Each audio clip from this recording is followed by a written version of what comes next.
Hey guys, welcome back to the channel. Today we are going to be doing a full enclosure build for our black-tailed Cribo named Guts. We're going to be breaking his old enclosure down, giving him all new substrate, putting some new cage decor in there for him. We're going to be bringing him out, showing you guys. He's almost 8 feet long, so if you guys are interested in seeing a gigantic black-tailed Cribo and how we set him up, stay tuned.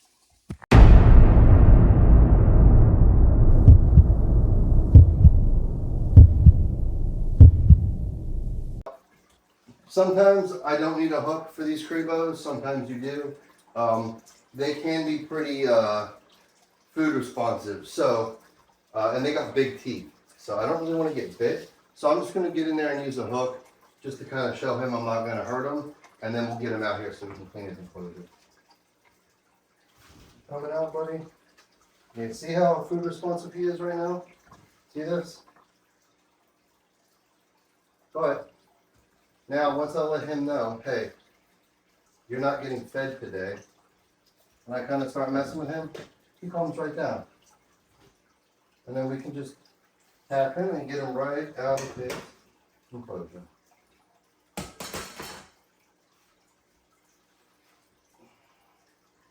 Come on. And then that's that. And then that giant, oh God, he's a big snake. Hope you guys can see how big he is. Snake is absolutely massive and beautiful and very well behaved. As you can see, the snake is not going to bite me at all. But yeah, they're just a little bit, they have a food drive. They have a very high food drive. Most Cribos do. For those of you that don't know, this is a black-tailed Cribo. The scientific name for this is Drymarchon melanaris. They come from Central America, mostly Mexico, and then into the southern part of Mexico, on the coasts, and then usually in the center of Mexico is when you start to get some of your unicolor Cribos, and that's kind of where they maintain this more gold look the whole way down. They don't really get the black tails. But this one here is an adult male. He is about 5 or 6 years old. I think this is a 2018 or 2019 male. So he actually just bred for the first time with us about 60 days ago to Slan, who is our Xanthic female over there. We'll get her out here in a little bit. So we're going to actually be expecting eggs from her probably within the next 2 to 3 weeks. And then we'll go ahead and get those eggs incubated out. But this is a very strong snake. They don't like to sit still very often. They're usually always on the move. Generally, he doesn't usually anchor to me like this. He's generally just like going wherever. But yeah, he wants to anchor onto me today. And this snake is awesome. My 9-year-old loves to hold this snake. It's really cool. I hope it's coming through so you guys can see this. But as far as I love venomous snakes, but man, these giant colubrids, especially the ones from South America, Central America, South America, I just love them. The Drymarchon. We have 2 species of the Drymarchon here. We have the black-tailed Cribo, and then up here and back there we have the yellow-tailed Cribos, which actually get a little bit bigger as far as their length goes, but the black-tailed Cribos, these are just girthy and thick and strong and powerful, and yeah, these snakes are amazing. They're all of our adult Cribos are in 8-foot enclosures, and then our one juvenile Cribo is in a 4-foot enclosure for now. But yeah, generally 8-foot enclosures is kind of where you go. I know there's some people that keep them in racks and stuff like that, but and listen, I'm not knocking that. If you keep your snakes in rack, if you're breeding snakes in rack, listen, you do what works for you. That is kind of what I always say. Do what works for you. Don't, just because I'm doing something a certain way doesn't mean you have to do it a certain way. But me, I want to have the nicest enclosures I can for my animals. So that's just my personal preference. And actually today, I think what we're going to do is, since I have him out, these enclosures have already been siliconed. So I think what I'm going to do is I think I'm going to pull everything out here real quick, and I'm going to go get some of this topsoil mix that I use, and I think we're going to put it in here and give him a nice deep substrate layer. Depending on if I think I have enough I think I have enough of the topsoil stuff, but we'll see. But yeah, so anyways, we'll go ahead and get him in this little bin here real quick, and then I'll see if he'll sit still. I can get a up close video of him maybe if he'll sit still. I'm not sure if he's going to want to sit still or not, but here's what that looks like. Yeah, look at how beautiful this snake is, man.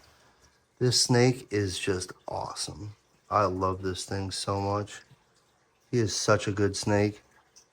Eats really well. And as far as the diet on these things, they literally will eat anything. And you see, he's not aggressive at all. I can literally come in here and pick him up, right, touch him right by the head.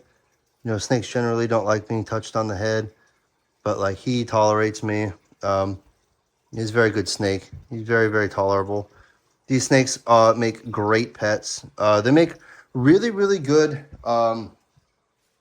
pets for people who want something venomous like a cobra, but they don't want to have to deal with the venom. These things, their body shape, their mannerisms, they're smart, are very reminiscent of some cobras. I actually prefer these over cobras. I just think that they're so cool. These snakes these snakes have even been known in the wild to eat bushmasters and other venomous snakes. So it's pretty cool. These things are awesome. So yeah, I'm gonna go ahead and put the video back over here, and we're gonna start working on his enclosure.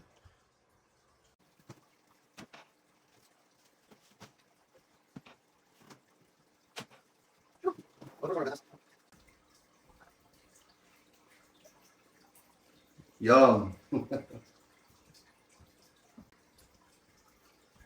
I'm gonna go ahead and move this back here so you guys can kind of see. All right, yeah, cool. You can kind of see my process of how I do this.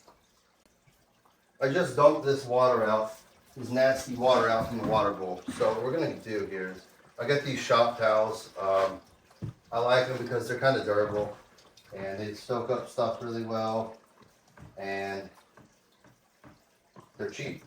So when you have this many snakes in a room like this, you're gonna go through a lot of household cleaning products that you kind of probably didn't realize you were going to go through.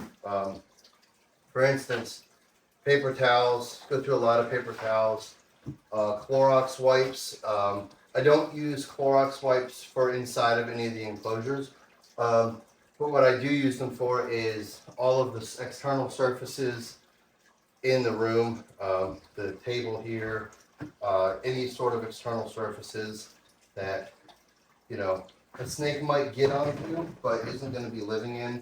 I will periodically wipe the room down just to keep everything nice and sanitary in here. So we wipe everything out, and then we take this solution of chlorhexidine, and chlorhexidine is a veterinary grade disinfectant. You buy it in a jug, and then you dilute it down with water. And I don't really know the exact ratio I use. I kind of do it to where it's still blue, but it's pretty clear. It comes a lot darker than this. It looks a lot like Windex when you first buy it. And then I will come in here and disinfect everything. And then you see I let it sit for a few seconds, and then I will wipe everything out. And then what you can do for this is you can go. I'll let it dry out. Set it down here, let it dry out for a few minutes, and then it's good to go back in. Good to put water in, good to go back in. But today, we're going to go ahead and take all this decor out, and I'm going to put some topsoil in here. Because I really want to thicken up this substrate barrier here. Because I'm starting to do like a semi-bioactive enclosure for everybody. So basically what that means for me is like right now, he's using a mix of the cocoa husk, like the big Repti chip sort of style substrate, and then also the cocoa fiber, sent like the Eco Earth sort of stuff that comes in the bricks. And it's basically a 50-50 mix of that, which I like that, but it gets really dry and like it's kind of flaky when it's dry. And I mean, it's when you spray it down, it'll hold moisture for a few hours, but then it kind of dries out pretty quickly.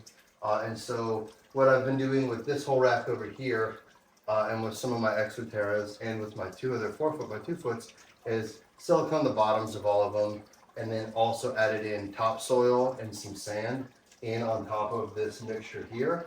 And what that's given me is like a really nice, fluffy substrate mix. And the topsoil has clay in it as well, and some mulch and some dirt, and it's just like a very organic mix.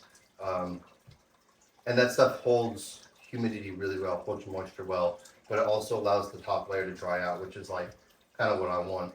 Because eventually I want to be able to put possibly some live plants in here. I don't really think I'll be able to keep live plants in here with these Cribos because they're big and they're strong, and they just kind of run everything over. But, you know, maybe we can get some vines going up along the top. That would be kind of cool. So that's kind of my thought process on that. So I'm going to go ahead and start taking some of this stuff out here. Move this water bowl over here. Start taking out a bunch of these logs, and then we'll bring in the substrate and start mixing it up. So.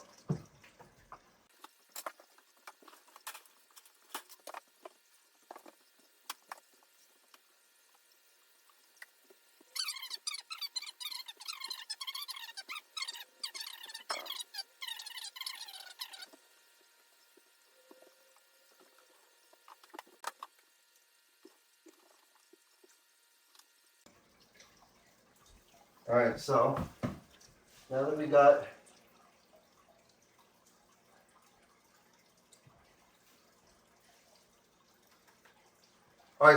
a majority of all the nasty stuff out of there, pretty much everything that's visible to naked eye, you're never going to get it all out. I'm going to go out here and grab some of these substrate bags, and we're going to come in here and start mixing it up. Try to make it a nice and even mix. I think I have 3 bags. They're like $8 a piece. I think I'm gonna have to put at least 1 whole bag on each side. So we'll be right back. All right, and this is kind of what it is here. The Scott's topsoil. That's kind of what I use mostly. There's another brand that looks a lot like it that I have also, and I'll show you guys that. But yeah. And just to show you guys, this is kind of like what it looks like here. See if I can get it up close here. It's just nice dirt mix. It's real dark. Yeah.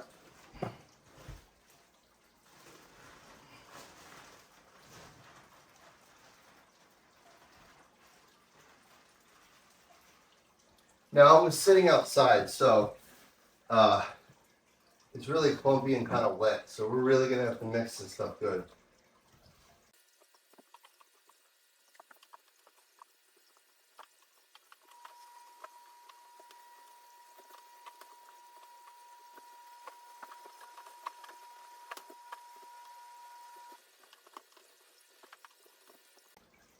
All right, so with 1 bag, we'll go over here.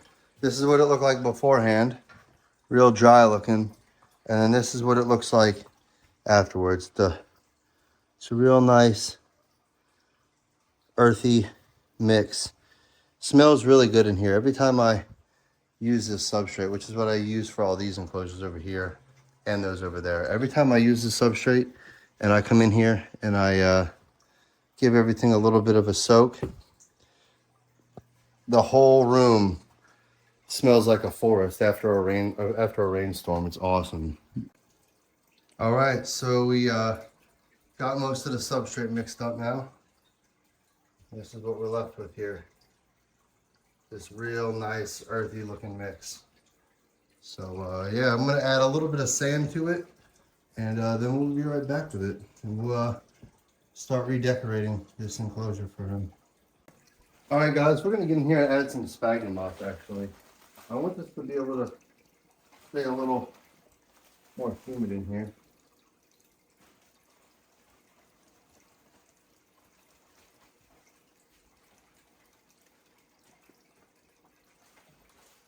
Now we're going to go ahead and crumple this up here a little bit, some of this up, and we're going to mix it all in here with the substrate.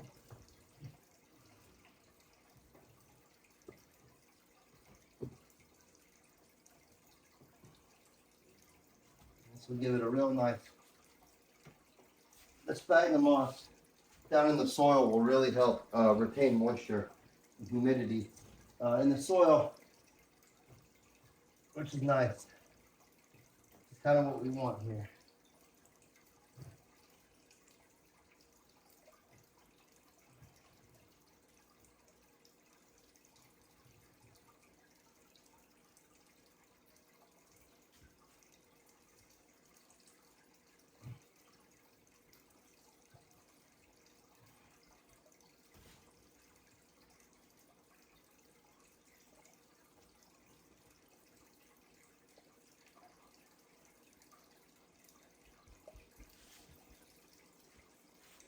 That's pushed over. Yeah, this kind of adds just a little bit of extra texture to it as well. And all right, and then this here is some of my sand gravel mixture that I get from a local riverbed.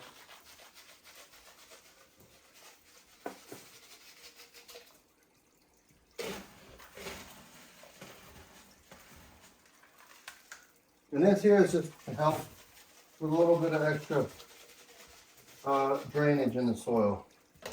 Adds a little bit of extra volume to it. And just helps give it a different texture. Snakes, the sand being in the soil, there's not a ton of it, but it also helps the soil retain its form when and if the animals decide they want to burrow. This mixture already without the sand kind of holds their burrows up pretty good. But I just like putting the sand in there. It just gives it like a little bit of extra texture. This whole, I don't know. I just really want everything to look as naturalistic as possible. Like just like on the forest floor, you know.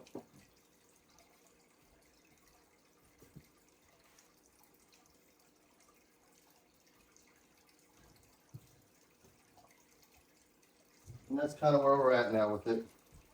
I don't know how well you guys can see all this, but that's kind of where we're at. I left a little indent over here for where the water bowl is going to go. But that's the substrate there. And this is kind of what I use for all of my new enclosures, which is like topsoil, cocoa, coconut, sphagnum moss, sand. And as you can see, I'm not really like measuring anything out. I kind of just go by the flow. These 4x2s, generally I put about 1 bag of that topsoil per 4x2. And if you guys didn't watch my other video, this 8-foot enclosure is actually 2 4-foot enclosures that are conjoined together from Dubia.com. They make an expansion kit for it. If you guys are interested in that, check the link below. I'll go ahead and link that video on the review of these. But yeah, so now we're just going to go ahead and start putting some stuff back in there.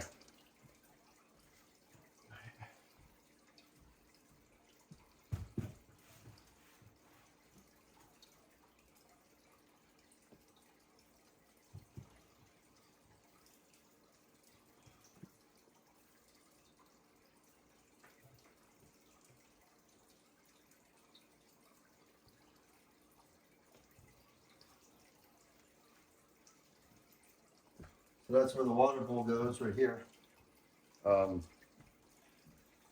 Water bowl goes over here, and then we got to do something in here. So yeah. All right, so I got this big log with a real hollow cavity right here. I don't really know exactly how I want this to go in here just yet. And we're going to make a big mess out of this, so that's just gonna have to be okay. Let's see, maybe we set it like that. That might be cool. Then he can hide down in there. Oh, you know what? I don't like this idea. If we did like that. Kind of set it like that somehow. That'd be kind of cool. Let's see if we can make that work.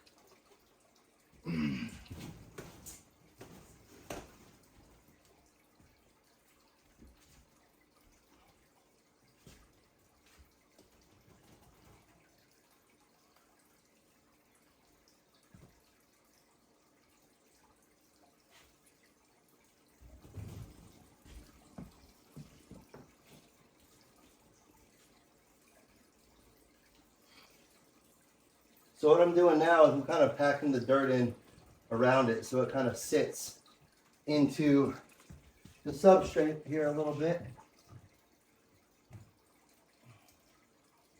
And then hopefully he'll use this as like a nice little, like a little passageway or something. I think that'd be cool.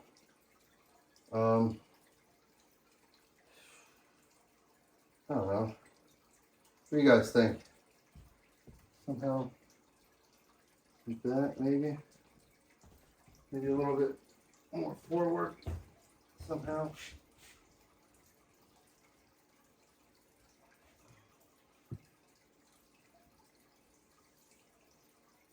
That way it can kind of look like a somewhat of a hide, maybe a little bit.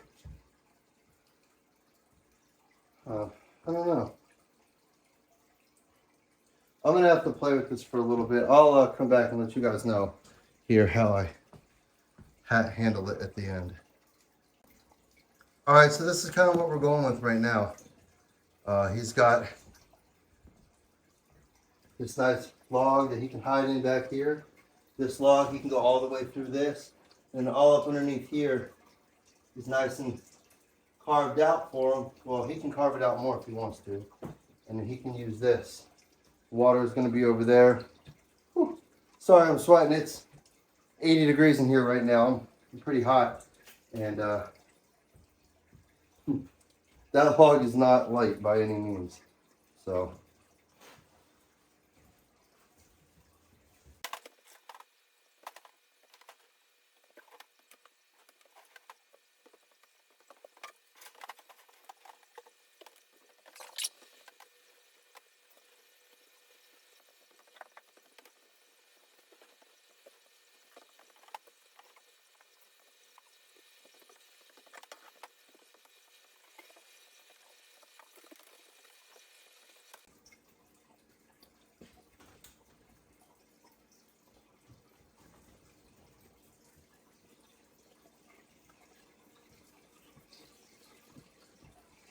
All right, so I think that's what we're going to go with now, guys. Yeah, I don't know about it. It's kind of a little basic. I don't really know how I feel about it, to be honest with you. We'll probably get in here and change a few things around. Maybe put something in over here that allows for a little bit more. Yeah, I don't know. We'll go ahead and go with this for now. We'll kind of see where he hangs out and, you know, kind of gauge what we do off of that. You know, put some leaves in here for him and stuff. And we'll go from there. This is my big bin of leaves, by the way.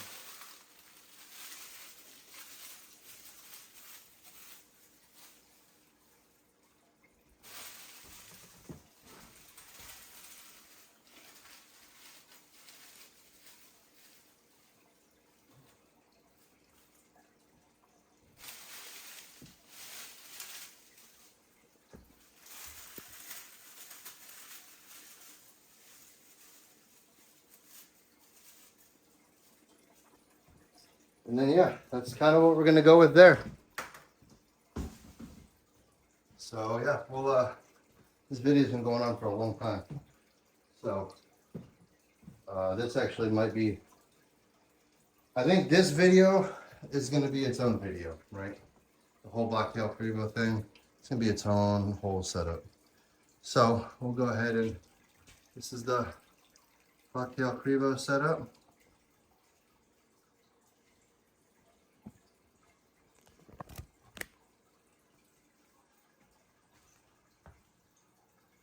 This is what we're going with here. Got a nice hollow home to go in there. Nice spot to go up underneath there. Nice big water bowl to soak in back there. And I think that's going to be the video. We'll go ahead and get it back in here. All right, so we got the doors put back on. I sprayed down the enclosure. That's something I like to do when I rearrange something, especially this new substrate. I will keep the animal in a separate container like he is now, and I'll spray the whole enclosure down, get everything nice and moist. It lets the substrate kind of settle and kind of everything kind of settles down and smooths out, and then I'll put the snake back in there. And this is kind of how I like to do things. Not really there's not really a big reason for doing that. It's just kind of like what I like to do. To me, it just keeps the brand new enclosure all nice and humid. Snakes seem to like it, and then you're not actually spraying the snake down. That's one thing I don't do. I won't actually spray the physical snake because that can cause respiratory issues with some species, and I'd rather just avoid that. So I just take them out of the enclosure, spray the enclosure down, put them back in. That's kind of how I do it. Anyways, we're going to go ahead and put Guts back in his enclosure. Let me grab him out of here real quick. I think he's ready. Oh yeah, you're ready, bro, aren't you? Definitely ready. Here he is again in all his glory. Gigantic. You see, he's trying to get back in there. So we're just going to go ahead and let him go. Nice and easy back into his enclosure. And then once he's in there, we'll go ahead and close him up.